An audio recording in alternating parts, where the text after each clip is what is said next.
Ну что ж, к завершению все-таки наступает тот момент, когда мы вынуждены попрощаться. Но все же напоследок, как вот просто вкусненький десерт для вас, та пара, которая на данный момент занимает лидирующую позицию. Анастасия Мишина, Александр Галямов уже у нас, Женей Медведевой в студии. Ну и, конечно, первое, что хочется сказать, спасибо за этот накал, за эти скорости и чистое катание. Получили кайф от сегодняшнего проката, потому что все-таки чемпионат России – это самый главный турнир сезона. И здесь уже немножко по-другому ощущаешь то, что происходит на льду. Да, получили хорошее удовольствие от проката. Очень хорошо прокатили. И дальше будем готовиться к произвольной программе. С каким настроем выходили сегодня на лед? Мне показалось, что вы прям мега спокойные. Я видела, что перед прокатом Настя что-то поднимала со льда, относила рефери, где там лепесточки какие-то собирала. И вот как-то вот, ну вот от вас веяло именно спокойствием и уверенностью в том, что вы выйдете сейчас и все сделаете. Да, выходили спокойными, настроенными, с боевым настроем. Вот, упал скотч с потолка, и это даже как-то немножко разбавило ситуацию. Поэтому все было хорошо сегодня. Но вас мы так смотрим, что потихонечку набираете и чистоту исполнения многих элементов. Ну, не будем как бы закрывать глаза. Конечно, ряд элементов, в том числе и поддержки, какие-то не получались на этапах Гран-при. Понимаю, что была в любом случае проведена определенная работа, но вы обрели вот ту самую уверенность, поправьте, если я не прав, но вот уверенность и в партнере, и в своей второй половинке партнерши. Именно чтобы работали как единый организм. Но мы уже давно знаем, что нам нужно делать, чего мы хотим. И просто идем вдвоем к нашей общей цели. У вас будет немного времени для того, чтобы выдохнуть перед произвольной программой. Вы вот вообще как больше любите? Вот сесть вместе, обсудить, что было в короткой программе? Потому что все-таки, если доверять табло, у вас и несколько элементов не четвертого уровня. Все-таки есть еще какие-то моменты, возможно, которые вы хотите подтянуть. Или все, короткую откатали, забыли, думаем только о произвольной. Вот вы какого метода придерживаетесь обычно? Те элементы, которые у нас есть произвольные, например, я, честно говоря, не знаю, что у нас третьего уровня, но, например, если это подкрутка, то мы можем подправить за один день какие-то детальки, чтобы в произвольной был четвертый. Но если это какие-то элементы типа дорожка, Дорожка, по-моему, шагов точно. Вот один из двух элементов, который на трей. И Тодос. Да, на самом деле это удивительно. Но тогда мы это будем уже разбирать после произвольной программы. Ну, насколько я понимаю, Саш, дорожка шагов, именно перейти условно с первого на второй, со второго на третий и так далее, достаточно много усилий, и не только физических, затрагивает этот переход. А Тодос легче устранить вот эта разница в уровнях? Или что-то вот прям... Я понимаю, что вы удивлены, потому что вы, собственно, вы пара четвертого уровня всех элементов, но вот сегодня вот так. Что это возможно было? Для начала нужно разобрать и пересмотреть по видеоповтору этот элемент, и чтобы понять именно зрительно, увидеть, что не так было сделано, какие, в принципе, мы многие элементы разбираем, чтобы посмотреть на себя. Даже, например, на тренировке у нас тренеры снимают наши элементы, наши прокаты, и мы уже со стороны видим, как и что нужно добавлять. Понятно, да, Тамара Николаевна, Артур Леонидович, Николай Юрьевич, они, да, видят как зрительно, но и нам тоже нужно понимать, как правильно нужно тоже сделать, чтобы мы хорошо ощущали эти нюансы в элементах. Основная задача на сегодня для вас какая стояла? Вы вообще думали о том, что вот чемпионат России, надо выходить, надо выигрывать? Или, может быть, вы преследовали сегодня какие-то свои цели личные? Ну, условно, вот этот путь, да, желание победить, ну, естественно, а иначе зачем вообще выходить на лед и тренироваться? Естественно, задача на этом турнире – золотые медали национального первенства. Вы делите этот путь на какие-то этапы, условно, короткое, мы сосредоточены, или вы берете прям всю ответственность за весь путь?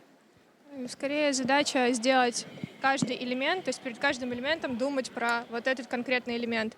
И тогда уже и победа будет ближе, а если нет, то мы сделали все, что могли. С каким настроем произвольная программа? Спокойствие и боевой настрой. Но вот именно лидерство после короткой вам добавляет обычно? если Или вот так, ответственность.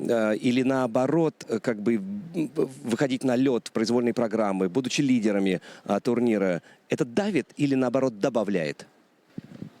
Да, каждый сам для этого ищет какие-то плюсы, и в этом же есть сам спорт. И из этого нужно учитывать для себя, тоже искать какие-то для себя плюсы, чтобы это только помогало. У нас за нашу карьеру каких только вариантов не было. С 3-го на 1-е, с 1-й на 3-е.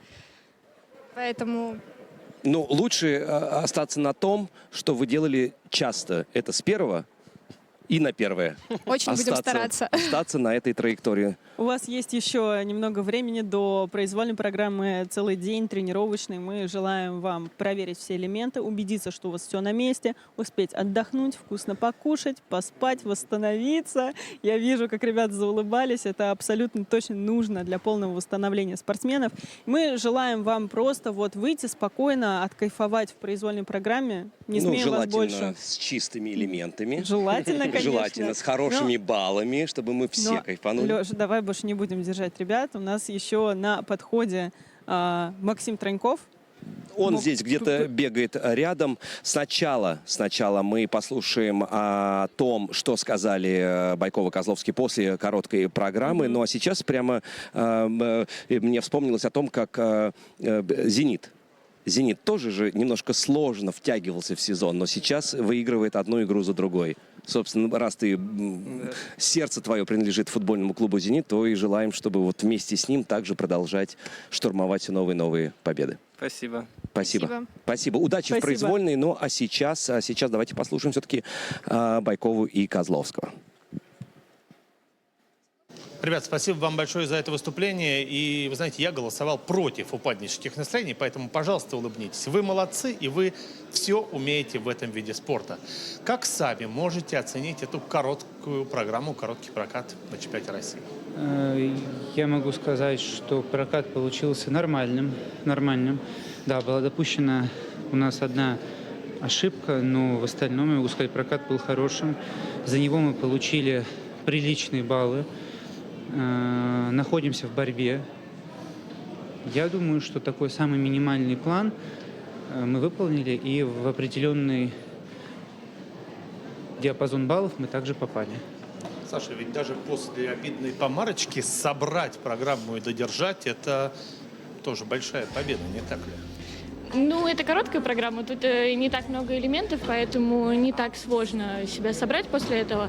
Просто, к сожалению, не получается получить такое удовольствие, которое хотелось бы. Давайте еще о более приятном. Родной Санкт-Петербург с возвращением сюда, с возвращением юбилейной. Особенный для вас это всегда чувство выступления при любимой вашей петербургской публике. Да, конечно, это всегда праздник для нас. Мы всегда очень рады здесь выступать. И очень классно, что именно 10-й чемпионат России, юбилейный для нас, мы встречаем здесь, в юбилейном. Там сегодня целая интернет-виртуальная демонстрация развернулась по поводу желтого комбинезона. Наконец-то болельщики снова увидели желтый комбинезон. Считаете ли вы, что он выгоднее играет в этой программе вашей? Я считаю, это мое личное мнение со стороны, что он выглядит очень смачно и по-киношному. То есть если мы берем черный костюм, он такой стандартный, базовый, абсолютно понятный. Этот костюм, он по-настоящему смачный, яркий и очень хорошо подчеркивает Сашину, по моему мнению, просто идеальную фигуру. Спасибо. Вердикт от обладателя костюма будет?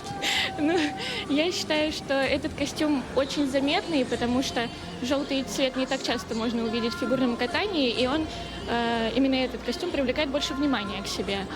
За счет этого, наверное, он в чем-то выигрышнее.